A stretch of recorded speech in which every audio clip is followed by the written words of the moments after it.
The doors of your car will close automatically. Please keep your head and arms inside and remain seated at all times. And please, no smoking.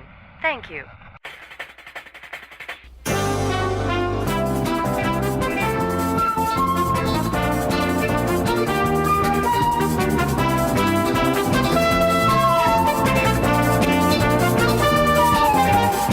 Matterhorn Matt presents Matterhorn Mondays. Hey there, Mountaineers. Welcome to episode 7 of Matterhorn Mondays. I'm Matterhorn Matt, and this week my guest is Alex, the historian. Say hello, Alex. Hello, everybody. I'm glad to be here. And he has his own YouTube channel, so for the new viewers out there who don't know who you are, why don't you go ahead and explain your channel? Sure. Well, basically, I have 3 shows on my channel. My first show is basically a lecture series that talks about the different rides at Disneyland and goes into them thoroughly about their histories all the way up until now. And then I have another show where it's basically a vlog venture where I kind of go into the park and talk about places or items of historical interest. And then finally, I have a third show where I discuss my thoughts on certain projects and things happening at Disneyland. Yeah, guys, I was actually just finishing off one of the videos he uploaded, and he makes really great stuff. And I'm sure you're tired of saying what kind of videos you make every week on this podcast. No, it's okay. It's fun. At least if anybody new comes to your channel and they hear about mine, then that's really good. Yeah, for sure. So you guys should definitely go check out his channel if you haven't already, and give him a sub. And let's see, this week's topic, this entire podcast is going to be dedicated to Walt's original plans for EPCOT and Disney World, and if they would have worked. But before we get to that, well, I guess I shouldn't say that this entire podcast is dedicated to that, because we have one small topic to get to before that. Let me just bring it up here. Let's see. There was a Mice Chat article published, I believe, on the 3rd of October, and it's detailing 2 rumors of Disney's plans to remove the rocks in front of Tomorrowland that they added back in 1998 for the failed Tomorrowland 98 project. And then there's another one that says in New Orleans Square, the walkways that were added in the 1990s to deal with phantasmic crowds would be, quote, redesigned for widened walkways, unquote. And I just wanted to know what your thoughts on that were. Well, as for the Tomorrowland one, for those people who don't know, at Disneyland, at the entrance of Tomorrowland, there are a set of, I believe, 4, maybe 3 or 4 different large rocks that kind of lean inward towards the entrance of Tomorrowland. And they were originally added in '98 to provide a visual barrier from Main Street to Tomorrowland. So that way, if you're in Tomorrowland, you can't look out and see Main Street. And then if you're out on Main Street, you can't really see much of Tomorrowland except for what Walt would call the weenie, which is basically a large object such as the Astro Orbiter that draws you into the land and makes you want to go in. And but the idea was to keep the 2 lands separate by providing this visual barrier. So these rocks actually have been a problem since the beginning because they take up a lot of space on what is already a small walkway entrance into Tomorrowland, and it bottlenecks the area. And so, Tomorrowland has never really needed them. And so the rumor is now that Disney will be removing them in hopes of creating a wider walkway, which I'm actually supportive of it because those rocks, I mean, they're kind of cool at the entrance, but they're really not necessary, in my opinion. And once again, they are very large. But here's an interesting fact about one of those sets of rocks, and I actually pointed it out on a recent video of mine where I talk about, I have a little series that I say what's behind that door, and I basically go around the park and I talk about a door that you might find and what is behind it. And one of them is a door that's located on one of the sets of rocks at the entrance of Tomorrowland, and the door actually leads into a small little room, which is the air pressure, the air compressor that runs the astro orbiter, which is right there at the entrance. Um, so one of those sets of rocks hides that. So if they were to remove the other rocks, they would still have to keep that one pretty much in order to hide the air compressor room. Um, yeah, I just realized that rock hides that. I guess that's why this is just a rumor too, because I don't know. Not realizing now that you said that, they'd have to keep that rock there unless they put something in its place to hide the door. But yeah, I don't know why they'd put something there after they just took away the rocks. But yeah, I mean, I'm supportive of getting rid of of getting rid of the rocks. It causes a lot of congestion in that area. But oh man, I feel like the rocks are only a small part of the traffic problems in Tomorrowland, because that whole little walkway area between the people mover tracks and on either side of the people mover tracks is already pretty small to begin with, and all those strollers parked in the middle don't help either. But yeah, I mean, I'm supportive of getting rid of the rocks. I think it shows that at least Disney has on their mind of improving Tomorrowland in some way. Hmm. Well, the other thing too is what I wish was on their list of removal was the astro orbiter and its queue, Mm-hmm. because really the biggest problem isn't necessarily the rocks. I mean, that'll help relieve some congestion, but really the biggest problem is the astro orbiter being right there at the entrance of Yeah. Tomorrowland and really bottlenecking that spot. And the queue line for it is located behind the astro orbiter and underneath the people mover tracks. But the queue line is wide enough to really squeeze the walkway into such a small little area. Mm-hmm. And it's just been hectic. And they've even done stroller parking between the queue of the astro orbiter and Buzz Lightyear astro blasters. So the stroller parking blocks one side of the walkway, and really you only have one half of the walkway that you can exit or enter the land from. Mm-hmm. So it's a really, really bottlenecked area. Yeah, definitely. That queue, now that you said that, I'm just realizing how big the Astro Orbiter is and how it takes up so much space on the entrance, but what are you gonna do? I mean, it's Yeah. it'll eventually, hopefully, get put back up on its place above the People Mover pedestal. But moving on to the next part about New Orleans Square, what are your thoughts on that?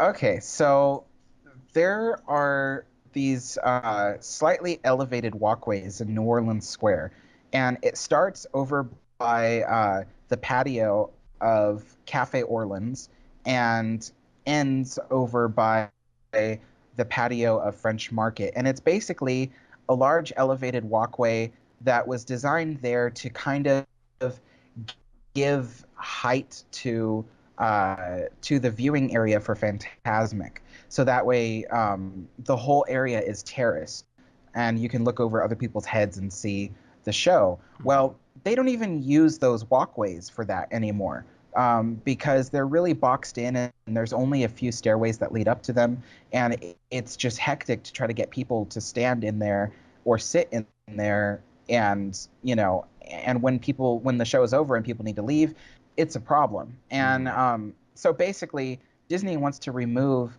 these terraced walkways in favor of just flat sidewalk that is nice and wide and open. And frankly, I am also supportive of that as well, because when you sit at Cafe Orleans and look out on the patio, you really don't have a view because of the fact that right next to the railing of the patio, Mhm. there's a flat walkway that is at ground level, but then just a few feet away is a raised walkway that is like 2 feet above ground and blocks your view of the rivers of America. Mhm. And it appears to the ordinary guest who's spending their first time at Disneyland, it appears like a random, just heightened walkway that leads to nowhere.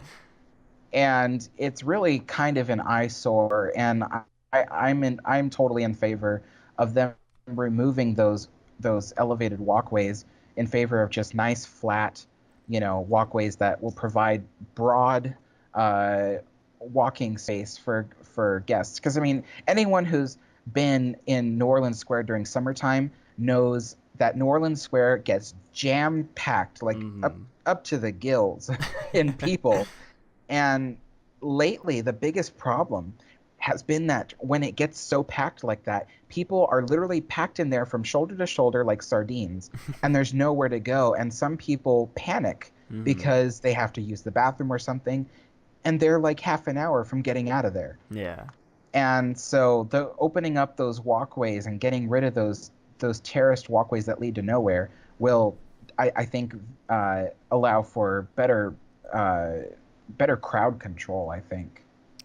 Yeah, definitely. I totally agree with what you're saying. I don't know why, I still can't picture where all this is in New Orleans Square, you know? I mean, I'll look it up on Google Maps or something later, but I'm in favor for anything that relieves the traffic in New Orleans Square because especially when the Pirates queue gets um outside of like, how it is and it go oh my gosh, how do I word this?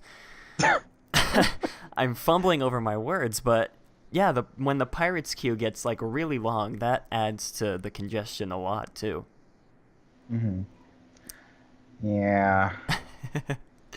But yeah, that's just two little topics we wanted to bring up before we get to the main course, which is Walt's original plans for Epcot.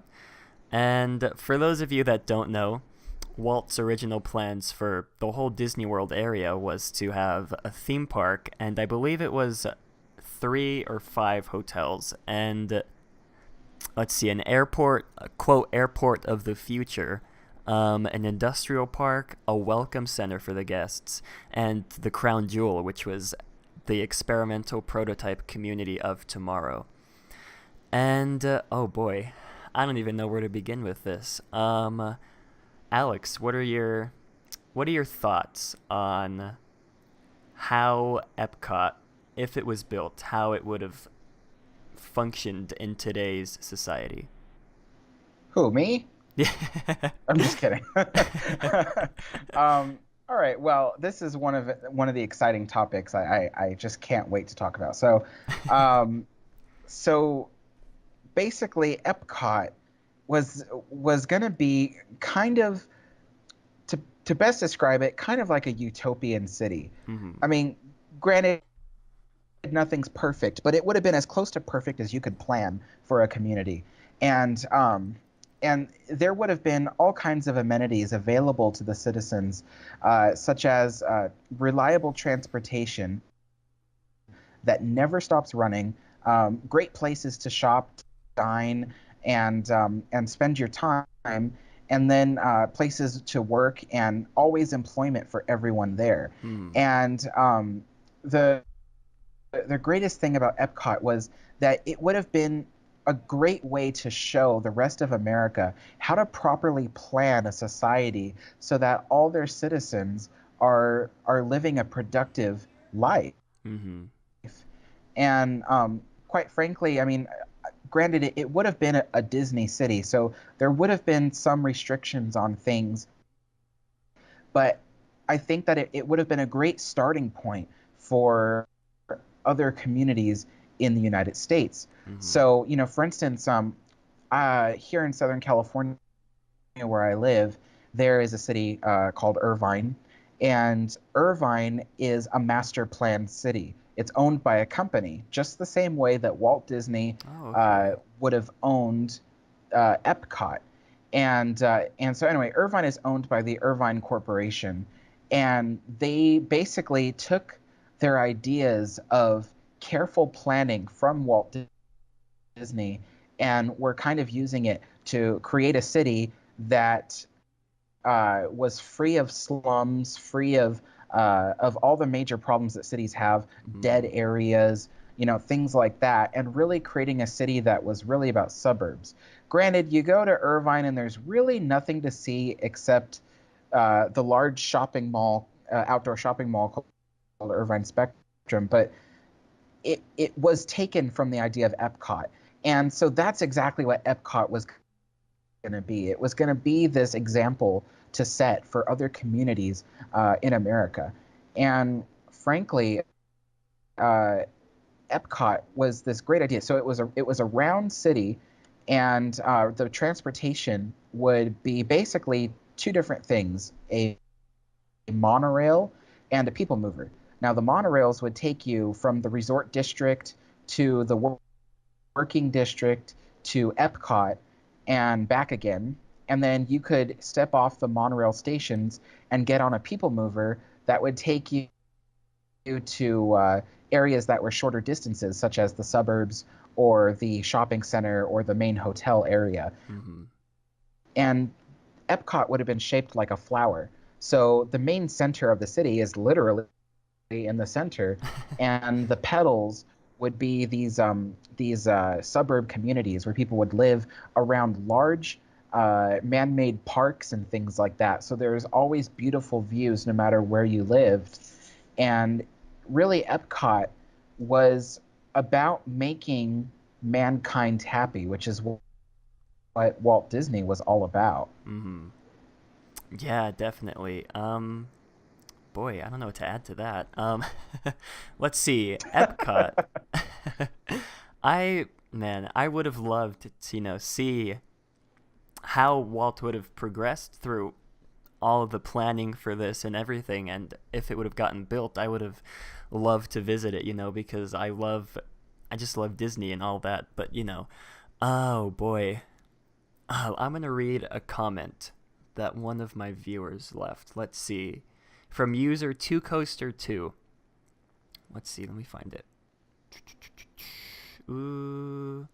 Okay, he says, quote, "It would have been a revolving door trying to keep sponsors lined up. And by the way, look which sponsors have been through Chapter 11 or Monopoly broken up. GM, the Bell System, Kodak, Sperry, should I go on?" And let's see. "I love the original idea of Epcot, but not sure how to make it a viable business model out of it." And that's one of the big problems with this whole thing. It would have been planned by Walt and his team of, I don't want to say geniuses, but really smart people, And I'm sure throughout the years, if he would have lived, he would have worked out every little problem, every little kink in his ideas. And man, I don't know. I feel like there's a possibility that it wouldn't have gone through the way he wanted it to, because how Walt is always changing and tweaking all of his ideas, and I'm sure he would have found problems that he wouldn't have liked, and eventually down the road, the final plans for Epcot and Walt Disney World in general would have been, drastically reduced, and I mean, I still would have loved to visit it, but yeah. Well, I don't know. I think Walt Disney, he wasn't a quitter, Mm-hmm. and I think that when he's really passionate about a certain idea, that it stays with him for the longest time. I mean, look at Disneyland. Yeah. He started thinking about it in the early 40s, and it lasted with him for, nearly 20 years until he finally decided to build this thing, and it became Disneyland. Mm-hmm. And so with Epcot, I mean, it was something that was stewing in him for a few years, because he was really thinking about, like Disneyland, for instance, is a place where he created a lot of ideas for the benefit of mankind. Mm-hmm. And he always had hoped that things like the monorail and the people mover would be adopted by a city to use as public transportation. Mm-hmm. But no city ever stepped forward and said, let's actually do this. Yeah. And so Walt Disney himself wanted to, grab the bull by the horns and then just do it himself, and Mm-hmm. the thing is that his ideas were very productive. I kind of can see him actually completing it.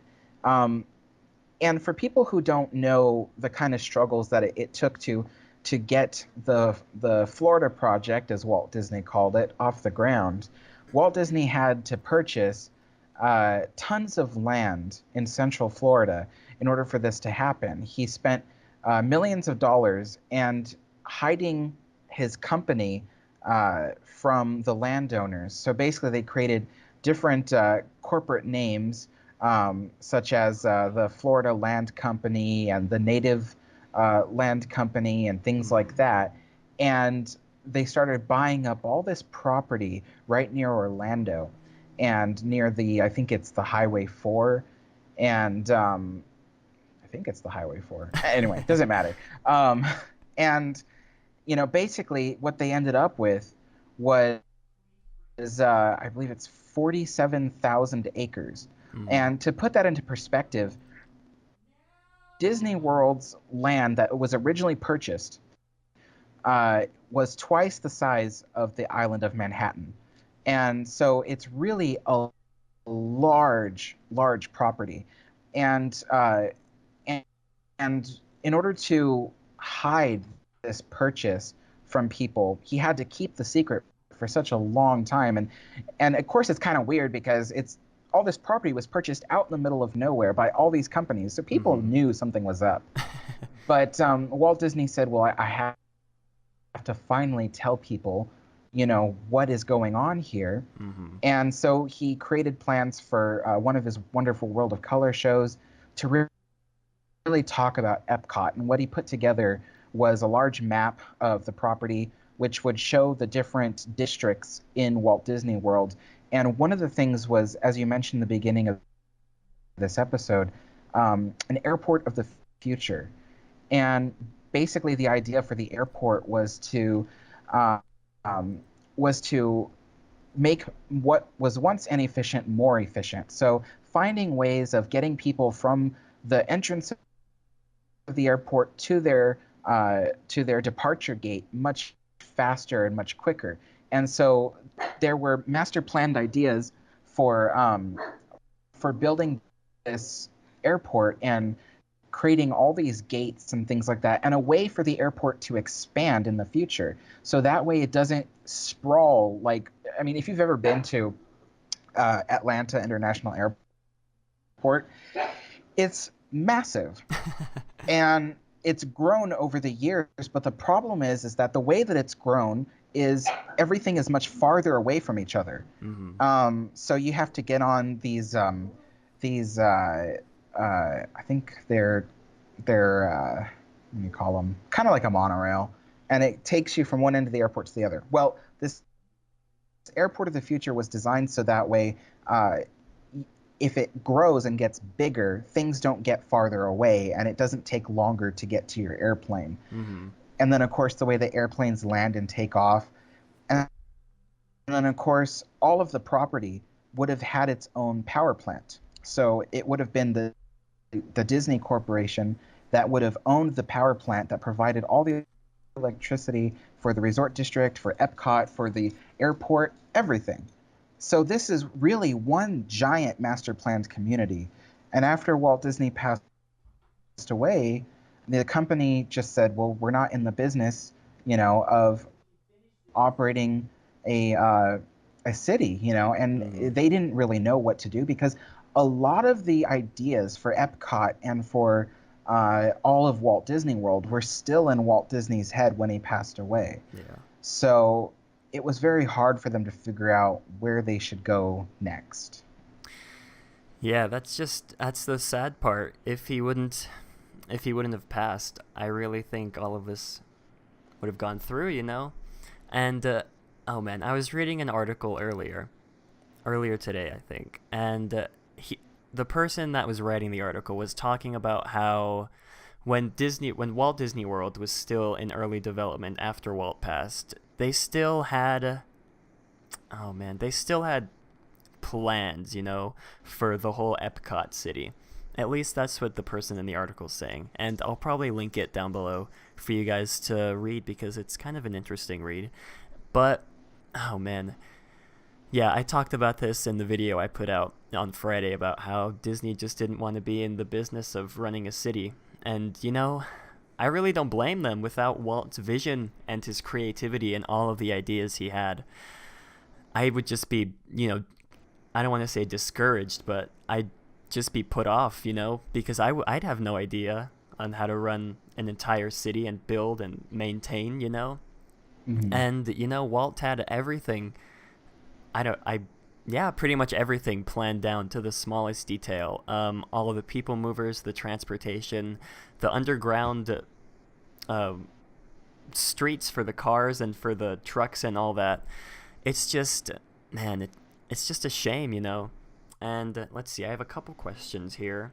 Alex, what do you think the community would have been liked in present day today if it had been built? Well, I've actually thought about that before. And I have to reference the local city of mine, of Irvine, and reference that because that's the closest thing I could think of to a master planned community such as EPCOT. And really, a lot of it is similar to Southern California in the sense that it would have been, in a way, kind of boring. Yeah. There's no nightlife, and uh, and basically the way that people would have reacted to one another is like complete strangers. So I know a lot of people might have grown up in a small town and everybody, knows each other and stuff like that. But in a place like Epcot or like Irvine, people don't know each other. There's so many people, and people don't become friendly neighbors. They don't, get into each other's lives. They don't know anything about each other. And so it would have been in a lot of senses like, a large city in that sense. And I do believe that Disney would have been able to prevent things like slums and bad areas. And definitely crime would have been, pretty much absent from the Yeah. city. Irvine is, I believe, if it still is, but it was voted the safest city in America a couple of years ago. Okay. Because literally there is just practically no crime at all.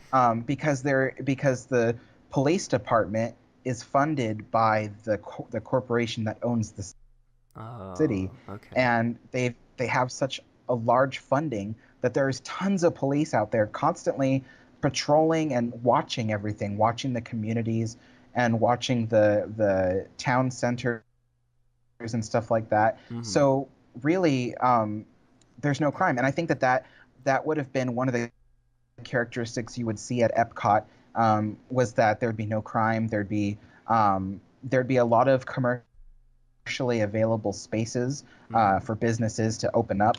Granted, the kind of taxing that would have been on those businesses would have been kind of large, kind of like in Irvine, where you open up a business, but it costs a lot of money, more than normal, to open a business because you have to get all these approvals by the corporation.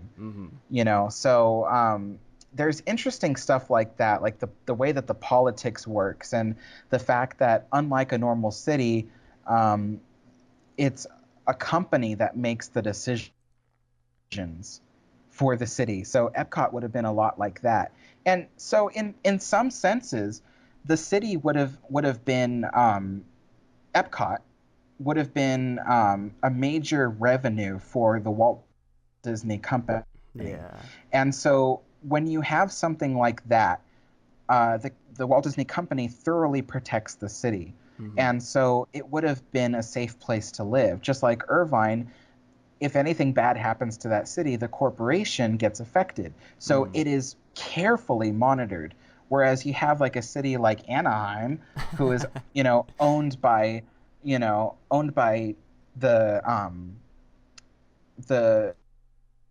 people of the city itself. A lot of things don't get done. A lot of plans don't get finalized and actually approved, and things like that. So, in the end, what you have is a lot of plans that don't fall through, but in a corporation that doesn't happen.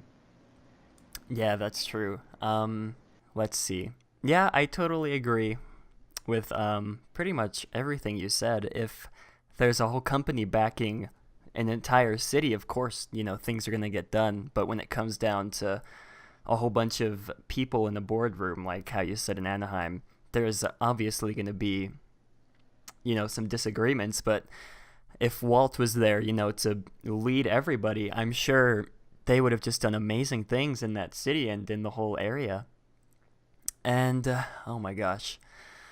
I'm pretty sure, if I'm remembering correctly, Walt didn't want to build, or was very hesitant on building another Disneyland.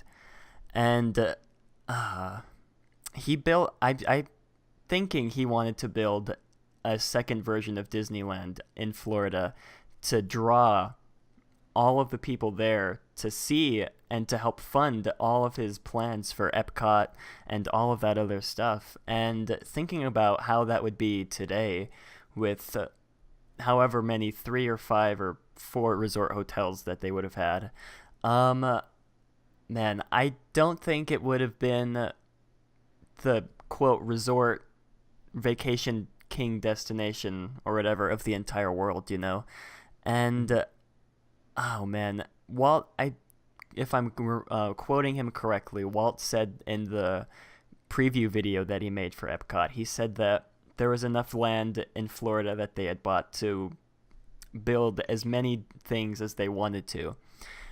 And I feel like EPCOT would have taken up a huge portion of that land, along with the industrial park and the airport and the welcome center and the park. And I don't think we would see parks like Hollywood Studios or Animal Kingdom or any of the other resort hotels that were built later on in Walt Disney World's life. And I mean, oh my gosh, I feel like, yeah, that's just what I have to say. Well, for a lot of people that don't know, as what you were just saying, Walt Disney, he did want to build another theme park over there to help provide jobs for people who lived in Epcot and also in the surrounding cities. Mm-hmm. And so the park there would have been almost an exact duplicate of Disneyland, because he actually thought that Disneyland was pretty much perfect the way it was. Mm-hmm. And so what you would have seen, and you could actually see from a lot of his plans on what the park over there would have looked like, it literally looked like Disneyland with all the main rides in the same places. There would have even been a New Orleans Square, except slightly larger with more commercial space available, and a Tomorrowland with, I believe, a Space Mountain and things like that. And so he had pretty much planned to duplicate Disneyland, but just doing it better, basically. Mm-hmm. And then that area would have been basically the rest of the resort district, which was several other hotels and restaurants and things like that. So it would have been a resort within a large property owned by the company. I mean, it's weird to think, because the resort district, as you've mentioned in your Epcot video, was 5 times the size of Disneyland. Mm-hmm. And that was just the resort district alone. And then you had Epcot, which was pretty much the same size as the resort district. And I mean, it would have been just fantastic to look at. Mm-hmm.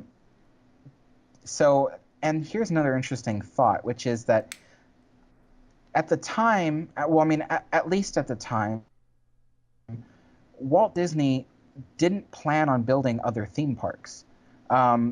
He figured that Disneyland pretty much encompasses all the ideas and themes that you could add into a park. So the reason why he didn't have other plans for building additional theme parks at Walt Disney World is because the idea was just to keep expanding the Magic Kingdom park. Mm-hmm. And so that's interesting, is that it was it was the company that decided to add another theme park when they created the EPCOT theme park. But Walt Disney just originally planned to keep expanding the Magic Kingdom style park. So that's an interesting thing to think about. Okay, yeah, for sure. I mean, I would rather see the Epcot City than the Epcot Center Park that we have today. But, oh boy, I've ridden the People Mover style vehicles or whatever they have over at I think it's the Orlando airport.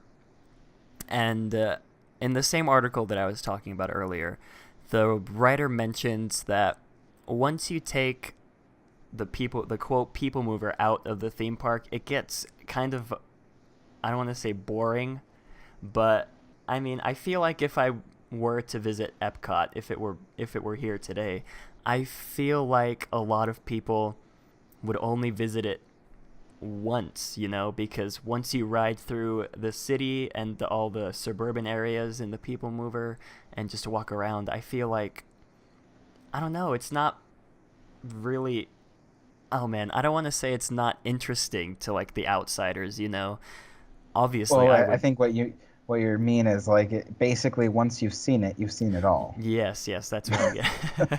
That's what I'm getting at. And I mean, obviously, to people like us, we'd visit there as many times as we could. But oh boy, Epcot was weird. Oh man, I'm using all the wrong words today. It's not weird, It's, I believe the number of people who would have lived there was either 20,000 or 40,000. I think it was 20,000, but a lot of the people that would live there would either live in the suburban area or in the apartments. And like I mentioned in the video I uploaded the other day, the apartments and houses were built so that a lot of the appliances and technology in the house would be able to be removed and replaced with new stuff. So if you leave for work one day and come home, you could have a whole new kitchen, for example.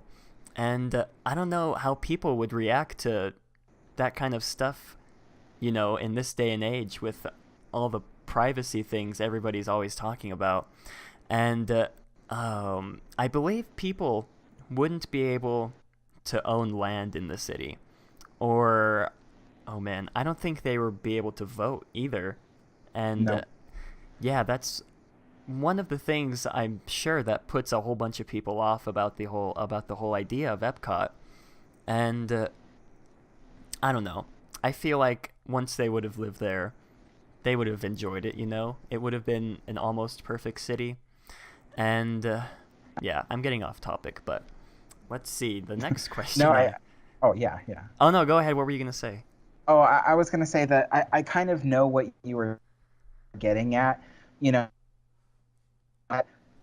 would have been great to see for a while, but had you lived there for a long time, you would have had to get used to a lot of things a lot of liberties that you couldn't take with a regular city. Mm-hmm. Such as the fact that you could never own your house, you could never own land there, you could never develop what you wanted. You had to live in literally a society that decides for you how you live and what you do. Mm-hmm. And you would have had to be okay with that, and with Epcot, you wouldn't have been able to just open any kind of business. It would have had to be approved by the Walt Disney Company and approved by the corporations that sponsored Epcot, so you would have had a lot of difficulty being yourself there. It would have been really a place for I can't really think of the words, but people who were fine without having such liberties, basically. Oh man, yeah, definitely. That's basically what I was trying to get at. I just for some reason can't word words today, but yeah, I mean, I agree with everything you just said. A lot of people would like want to own their house, and yeah. Let's see. The next question I have, I want to know what some of your concerns would have been about the community or about the city. Oh, concerns. Basically, I would worry about the well-being of the people there, in the sense that, is there enough in their life? You know, is there enough variety in their day? Is there enough things for them to do? I mean, granted, they would have been able to take vacations and whatever and go to different places, but I can't help but wonder, in a city like that where there isn't too much liberties, you know, were the people really happy? You know, because you think about this, about Epcot, and it does sound wonderful in the sense that, you know, there's no slums, there's no, you know, abandoned places. It's safe. Your kids can pretty much walk around the city by themselves, technically, and they should be safe. You know, Irvine, the city I keep referencing, is a lot like that. I mean, but one of the biggest problems with Irvine is that it has no soul. It's like, you know, the houses are beautiful, but one would almost say they're cookie cutter. So they're all the same. And I mean, granted, they're all the same, but the houses are beautiful. I mean, you look at them and they're, you know, neo-Italian style, or, you know, or new French and stuff like that. And so they look really nice, but then the house right next to it looks just as nice and just the same. Yeah. And a lot of the communities there are basically just people who work 9 to 5, and, you know, there's soccer moms and their kids, and I mean, it's all suburbs. And just like Epcot, you wouldn't have been able to own land. You wouldn't have been able to open just any business that you want. It's all just like that. And so the thing is like, I have lived in Irvine before, and it's boring. There's nothing there. There's nothing to see or do, and you have to travel outside the city just to do something fun. So, and then of course, you know, so you get a lot of people that are probably just like in Portland, Oregon, where people are like, God, I'm dying for something to do. You know, so that's kind of one of my concerns, is there enough in people's lives, especially since here in Irvine, you can leave Irvine, you can go to Disneyland, you can do whatever, you can travel south of San Diego, whatever. But at Epcot, you are in the middle of Central Florida and the swamps. There's nothing nearby. You know, when you're in Epcot, that's the only thing that there is. You know, that's the only city for miles. So it's oh man, now I'm at a loss of words. It's weird. So yeah, and I guess another concern of mine would be, well, I guess it would have to do with variety of places to go and things to see. There would have been not much of that. People wouldn't have been able to own their own businesses. I mean, you know, it would have taken a lot just to open your own business, and even then, would it really survive? I mean, Epcot was designed for corporations to open up businesses. You know, so, I mean, granted, Epcot did have a city center, which was the inspiration for World Showcase at Epcot Center. So basically, the city center was designed to look like several different places and countries and things like that, but all corporate shops that would be opened up. So, I don't know. I don't think I could have been happy living at Epcot for a very long time. Yeah. Talking about this reminds me of, I don't know if you've seen it, but of this one SpongeBob episode where Squidward tells SpongeBob that he needs to act more normal, and he watches this video of this, I don't know, of this fish guy, you know, and how just bland he acts, and then SpongeBob starts to act. I don't know why I'm talking about SpongeBob, but it kind of pertains to the subject. But yeah, in the end, SpongeBob just doesn't have a personality anymore, and he's just quote normal of how he thought normal was. And oh man, I don't think that actually tied into what I was gonna say, but it did in my head. Hmm. But yeah, I was just thinking about how you said that if you live in Irvine, you could leave the city and go to other places. But with Epcot, like you said, it's the only city for a long time. And I was thinking, of course, you could just hop on the monorail and head to the parks. But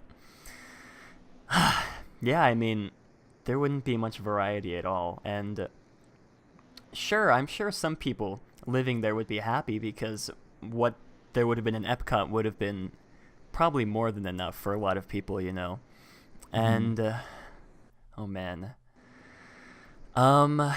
yeah, I just feel Well, like it's like what people don't remember is that sometimes you need that kind of risk in society where you need the slums, you need the yeah, things like that. I mean, if you look at like New Orleans, for instance, what gives the place so much character and so much culture is the different variety of places within the city yeah, that you could definitely, go. You have the French Quarter, which is, it's not necessarily a safe place to be, but there's so much culture in it, or you go to Manhattan and the different places that are there, or San Francisco, for instance.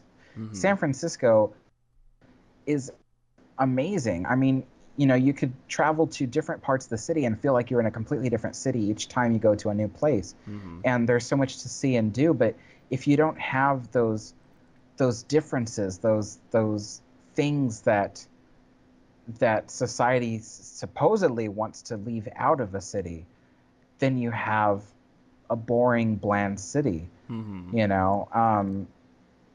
So I know it sounds crazy, like, oh, why would you want to live somewhere that isn't safe? But at the same time, could you live somewhere that is perfectly safe but hmm, has no culture? yeah, for You sure. know.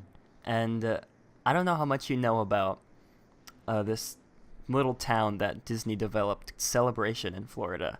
I Hmm. don't know much about it. I'm not. Yeah, I just don't know much about it. But it goes along with what you're saying about how Irvine is really cookie cutter houses, all that stuff. And man, I've read a lot of articles about it saying how it's a failure. And I'm wondering if that's how Epcot would have turned out. But of course, in the back of your mind, you're thinking, of course it wouldn't, because Walt would have been behind everything. He would have planned out, everything about the city. And, oh, geez. I feel like eventually down the road, they would have opened up to, allow, like you said, other businesses that aren't just corporations. I feel like they would have, you know what I'm talking about? Like, opened up to the Hmm. idea of more, I guess, I don't want to say individuality, but of just more outside stuff, Hmm. Um, yeah. Well, I mean, maybe. I mean, I keep thinking of Celebration Florida, and for a lot of people that don't know, Celebration Florida is built on the southernmost part of the property that Walt Disney purchased. Granted, right now that part of the property is no longer part of uh, the Walt Disney World property. They sold it off a long time ago. But back when it was still part of the Walt Disney World property, they decided to open up a community for people to live that would be kind of a master planned community. So it it was kind of like a little miniature Epcot project. hmm, And so Celebration Florida looks beautiful from the outside looking in, and the houses are so picturesque, and the little town area is so picturesque. You, yeah. you can't drive cars in Celebration Florida. Only electric vehicles are allowed. Oh, okay. Um, I didn't know that. and yeah, and they have a lot of renewable energy sources. So like they use like wind power and stuff like that to power the homes and stuff like that. So there's a lot of interesting things about Celebration Florida that was all part of Disney Corporation's idea of kind of a master planned community. And people do want to live there, but the problem is that people don't live there for very long because there's nothing to do. So it's kind of just like I was talking about. Like, it's a beautiful, picturesque city, but there's nothing to do, and there's no culture there. So in that sense, it did fail. And the company kind of sold it off, and now it's become its own little thriving community. But they still have a lot of the same rules in place. Like, you can only drive electric vehicles. So, like, everyone has, like, electric golf carts and stuff like that to drive around the city. That sounds fun, actually. Yeah. They have a lot of rules, like curfews and things like that. So, yeah, it did kind of fail. But I mean, in all essences, they built it and they finished it, and So basically, the point I'm trying to make, I guess, is Epcot sounds like such a wonderful idea, but based off of people's personalities, would it have really worked? I mean, then again, Irvine is a highly sought after place to live. Everybody wants to live there, even though there's nothing to do. So I don't know. Irvine's a big success. I mean, they're still adding on to the city even to this day. They keep adding new villages into the city. It's crazy how much they add all the time. And, so Irvine is successful, and it's a very safe place to live. So I don't know. Epcot could have succeeded, but it would take a certain kind of person to live there. Yeah. I feel like a lot of it would have to do with the area that the city is in, because with Irvine, it's in California, it's close to, like you said, San Diego, Anaheim, Los Angeles, all those major cities.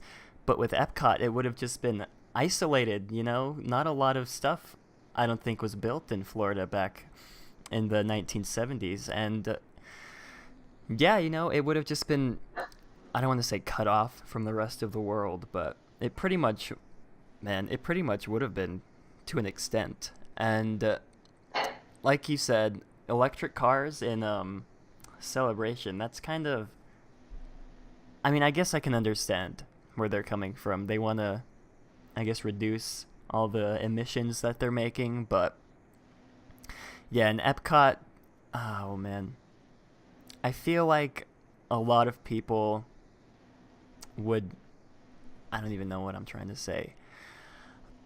Walt, or not Walt, in the video that he made for the presentation for Epcot, I don't know who the announcer is that was narrating over all the little animations, but he was talking about how the citizens would only use their cars on, quote, weekend pleasure trips.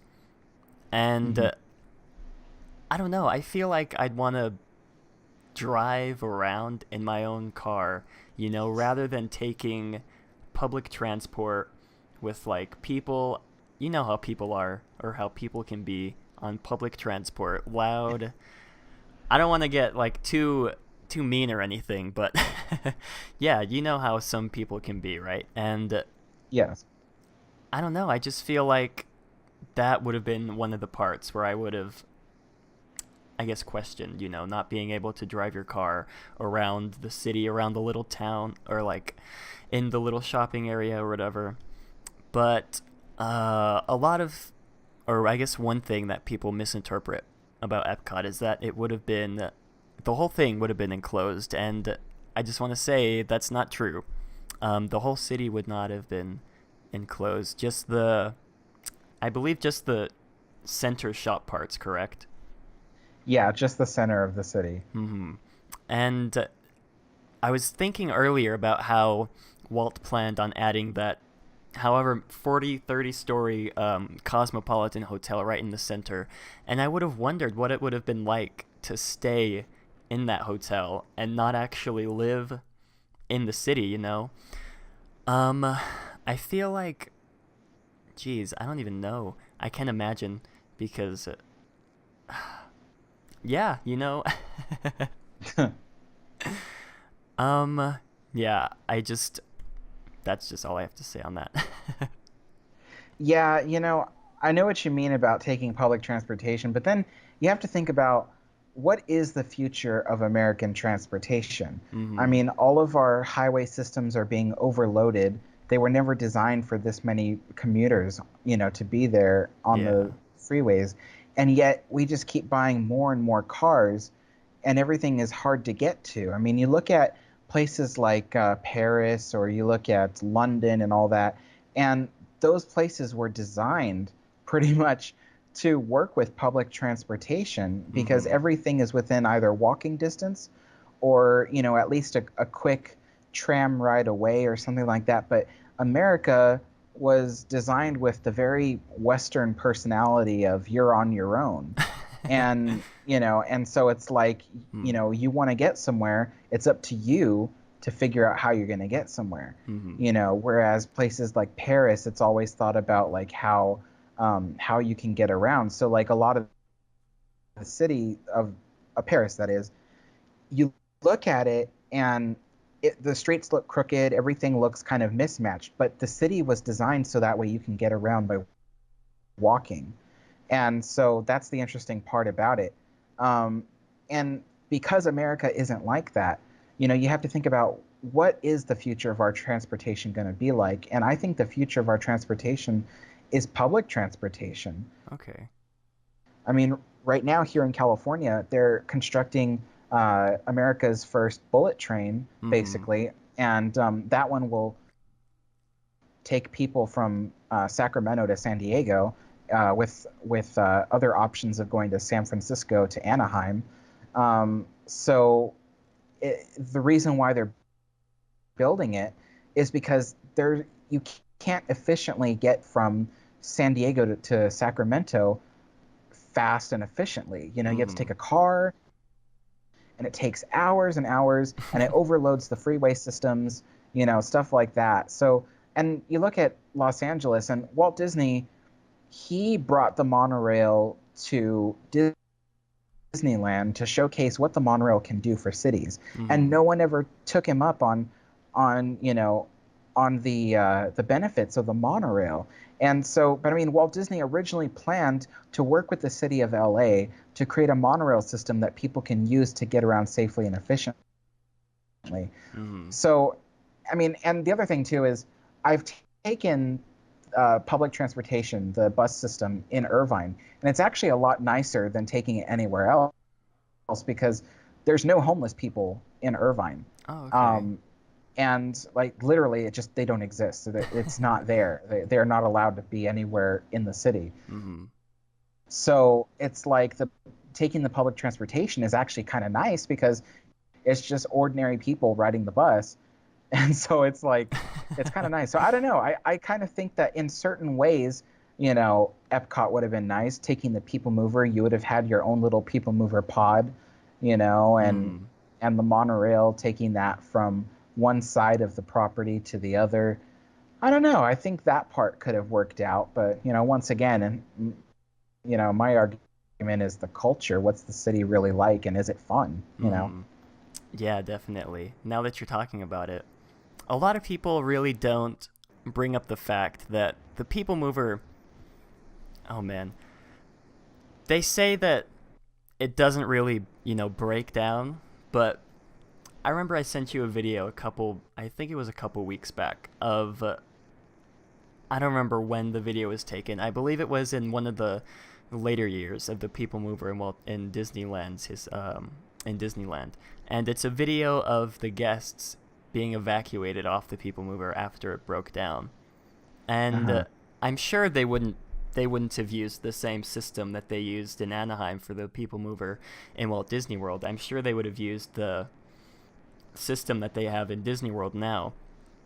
But if I'm not wrong, I believe the people mover in Walt Disney World breaks down, I don't want to say a lot, but breaks down often, And yeah, I feel like if one people mover little pod goes down, then the rest behind them would be stuck too, And unless they have, I guess, separate two different trains running to the same location, it wouldn't. Do you get what I'm getting at? Yeah, I know what you mean. You know, is Okay. it really efficient if it's always breaking down? Yeah. Um, it's okay. I'm translating for you. So, yeah, yeah, I can see that being a problem. I mean, you know, but I also wonder like if the issues that caused the people mover to break down would have been, figured out easier and more resolved. I mean, because you have people taking it every day and it needs to be reliable. So, Yeah. you know, Okay. you look at other things like the Disneyland monorail, for instance. It rarely breaks down. It's got a 98% efficiency. Mm. And the reason is because it is needed so badly. And so it's kind of like it provides transportation from downtown Disney to Tomorrowland, and Mm-hmm. it's such a necessary um, transportation that Disney can't afford for it to break down very often. So they take such really good care of it and always make sure it's working. So I think that with things like that, you don't have as many breakdown issues if it receives a lot of constant attention. Mm-hmm. So I don't know, maybe, because the people movers at Epcot would have been um, would have been a daily requirement for everyone in the city. I wonder if maybe like after the nighttime curfew, if they would have shut it down and done maintenance every night, Yeah. Okay. you know? Mm-hmm. Yeah, that's a really good point actually that you bring up. Um, I guess I never really realized how a lot of people in Disneyland use the monorail as actual transportation from downtown Disney to Tomorrowland. But yeah, now that you bring that up, I can see a lot of the kinks being worked out, for the people mover system in Epcot, since a lot of people ride it daily. And all right, I Yeah, and wanna. and, and oh, Oh no, go ahead. I was gonna say, you look at the monorail system at Walt Disney World, and that runs at 99% efficiency, Mm-hmm. um, because it is so desperately needed to get the guests around. Yeah, definitely. And Walt Disney World literally needs that monorail. Without it, the guests would be stuck to walking, taking the buses, or I guess getting an Uber or a Lyft. And no one wants to walk from Polynesian or. Oh no, they have the boat too. I just realized that. They have the ferry that crosses the lagoon there. But yeah, that's just. Walt Disney World needs that people mover, or that monorail. And yeah, I agree with what you said about how they'd be having constant maintenance on it, on the people mover in Epcot to make sure it's running up for the people that live there. And let's see, the last question I had: do you think? I think I already asked you this, but now that we've had this little discussion, do you think Epcot would have worked? Uh, yeah, I think it would have worked. Um, it wouldn't have been it, it wouldn't have been perfect, and it wouldn't have been everyone's number one choice for living at, Mm-hmm. but I think it would have worked. And I think that it would have been a great source of income for the company. Once again, I look at the city of Irvine, and Irvine is a success. I mean, you know, and it just so happens that everybody wants to live there. Mm-hmm. Um, so I think that that Epcot definitely would have been a success. Uh, Excuse me. Oh my gosh, had to yawn. And but the interesting thing is like like I said, it would take certain people to live there, Mm-hmm. um, and I don't know. I wonder if the company would have been able to run it. Like Yeah. that's the biggest question. I mean, the Irvine company started off as a what do you call it? Like a land property company. So they've done property management since the very beginning, since the early 1900s, and they've owned apartment complexes and things like that. And then finally, in the 60s and 70s, when they decided to actually build a city and master plan it, it became a success. But the Walt Disney Company started off as an animation company, and building resorts and theme parks. And I don't know if they would have been able to properly run the city. I mean, maybe. I mean, Walt Disney had, all sorts of people on his team, and he knew how to find people, and so I think overall, when I look back on it, I think Epcot would have succeeded. Yeah. Okay. Yeah, I mean, I agree with you 100%.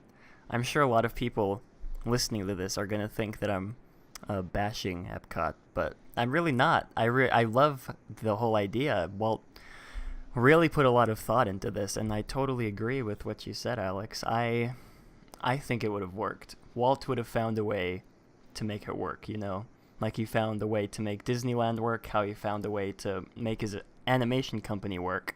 He would have found the people, like you said, to help him make it work. And yeah, like you said, I think if Walt had found the right people, he would have set aside this group, of people dedicated to running the city, so that he would, just have like a watchful eye over everything. And yeah, I feel like if it were built, I think it would have worked. And let's see, do you have any little last comments you want to say on the whole thing? Yeah, Epcot, I would have loved to see it. I mean, honestly, I probably would have planned a whole vacation just to see the city and to see what it looked like and how it operated, at least just once. Yeah. But would I have wanted to live there? I don't know. That's a whole different question. It sounds all great and dandy from the outside, but then you really have to wonder on the inside, like, is that where you want to live? Is that the lifestyle you want to have? It's cookie cutter, but it works. So that's kind of my little closing thought on that. Okay, and let's see. I think I had one little thing I wanted to bring up. Okay, yeah. Also, in that article I was talking about earlier, they talked about how, I don't know if this is true or not, but how Walt, I don't want to say threw together the plans, but for the Epcot presentation video, but I'm sure in his mind, it would have been so much better than how he presented it in that video that everybody talks about, of him presenting the ideas for the whole city. And yeah, I feel like if he would have just had more time, he would have worked out every possible problem, and a lot of people would have been lined up to actually live there, Yeah, I agree. And I guess that's gonna do it for this week.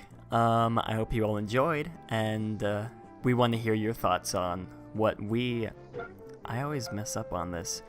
We want to hear your thoughts on our thoughts. That still sounds weird. I need to figure out a way to word that better, but we want to know what you guys think on our thoughts of the entire Epcot project, on the entire Disney World project, of how Walt planned it out. And for those of you that aren't subscribed to Alex, make sure you head over to his channel. I'll leave a link in the description for you guys. And let's see, why don't you explain to the people about how they can donate money to you? Sure. Well, basically, you have to download an app called Venmo. That's Venmo. And what you do is you create, you register an account, and then what you can do is you can find my username, which is @AYAlexander, and then what you do is you create a little transfer money request, and then you put however much money you'd like to send me, and it goes straight to me. And It's however much money you want to send, or however little much money you want to send. It's really easy, and my sister and I use it to send each other money whenever we need it. Awesome. I'll actually have to download that app. Once my next paycheck comes, you better expect a couple bucks from me. Oh, oh, thanks. And I have a Patreon if you guys want to support my weekly videos, and be sure to check out the video I uploaded on Friday because there's a small announcement about my upload schedule in it. And if you haven't already, go ahead and enter in my giveaway in my Historyland episode on Tomorrowland 1998, and you can win a Matterhorn Matt themed shirt. How awesome does that sound? And that's going to do it for this week's episode. See you all next time, Mountaineers. Have a great, big, beautiful tomorrow.